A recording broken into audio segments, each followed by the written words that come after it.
Welcome back, everybody. From a autonomous life to a voyage of self-discovery, all while living aboard a sailboat on a Missouri lake. Grace Chapin is diving deep into the Lake Lotawana waters this morning with a local filmmaker. Lake Lotawana local Trevor Hawkins has officially made his feature film debut by writing, directing, shooting, and editing his film Lotawana. He did it with the help of his wife, Corey Jo Hawkins, and filmmaking partner, Nathan Kincaid. The movie was released February 3rd on streaming platforms. Jason Momoa even has thrown some love to the film by posting this on his Instagram saying, "Please go check out my Ohana's film, So Proud and Finally, Lotawana." Tagging the two lead actors, he added, "Love you guys, all my aloha."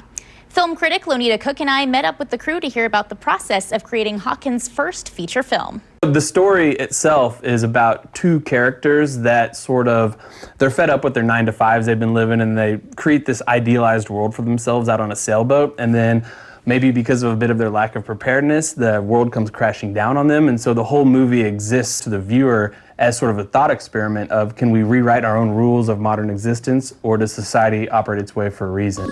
So how do you plan on taking care of me when we get older, Mr. Lakeman? I thought you were going to take care of me. No, I gotta dance. Oh, we'll figure it out. All right, Nathan, first off, tell me about your involvement in Lotawana. Oh, I'm the producer along with Corey Jo Hawkins, Trevor's wife. And I was with them from the beginning when they pitched me the idea before they even had a script. And it's been a long road with them, deciding how we want to finance the movie, how we want to get it to audiences, and all that on top of actually making the movie. How many years did it take for this to become a reality? Oh man, we shot this back in 2015, and then we spent 2016 editing, we spent 2017 doing the score, 2018 we were tinkering with the edit, did a little bit of premieres, and then we were trying to explore how to get it out into the world the right way. And then in 2020 we did a re-edit, and then 2021 is gearing up to our release, and now it's coming out the beginning of 2022.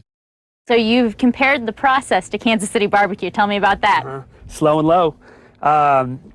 Took our time to do it right, and you know, it's a low budget movie, and there's a famous phrase of quality, cheap, quick, pick two. So we picked quality and cheap, and that means it's going to take some time. Corey and I, we've mortgaged our house to pay for the movie, and so we had a very limited budget, and so we had to do everything as guerrilla as we could. And so I wrote the movie, I directed, I shot, edited, and colored it. And so what was that experience like for you two, having to mortgage your house in order to make this happen? It was a little nerve-wracking, but we had some pretty tight moments where we were pinching our last pennies together, but then we made it through just fine. But we're very happy we went that way, because we could make the movie we wanted to make without having to sacrifice anything creatively. All right, Corey, so I like to let women be the experts on womanhood and woman business, right? Yeah. Define for me a woman's touch. I don't know, maybe I'm speaking for myself, but I feel like women are good at reading a room, and that's something that I feel like I brought to probably the set, just reading the room, emotions, what people are feeling, you know, just the energy. Trevor would come to me with a lot of questions like, how would a girl feel in this situation? Or what would it, like, how do you feel like a female would feel about this scene? Or, I mean, there's also some scenes, like especially in the beginning when originally he had a scene where she just got right on the boat without knowing him. And I was like, you need to kind of like ease into that. No, I don't know a girl that's just gonna jump on a boat with a stranger right out the gate. Like little things like that, you know, that in the beginning when he was editing, that I would just have little input there, here and there. That flower scene, that scene is amazing. I loved that shot. Trevor was actually gonna edit it out, and I was like, no, like you have to keep that scene in. It's amazing, and every girl's gonna be like, Todd. That right there, that's the woman's touch. Yeah, that's the woman's touch. And so I hear there was a near-death experience.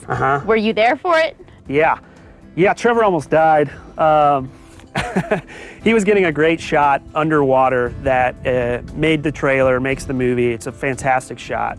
I was going down low, and once the light was perfect and then all the action was perfect, I was like, okay, hold your breath, hold your breath, hold your breath, hold your breath, and then I just pushed it too far too many times, and then I was back inside the cave, kind of in the blackness, and I started getting really dizzy. And so we swam as fast as we could out to the other side where you get out, and I barely made it because by the time I got to the edge, I like kind of totally collapsed on the ground, and everybody was nervous that I was gonna die. His speech was really slow, so we just sat him down, gave him some grapes and a bottle of water. What we've deduced is I just had a lack of oxygen to my brain, and had I not got out of the swimming hole in time, I would have just sunk down to Davy Jones.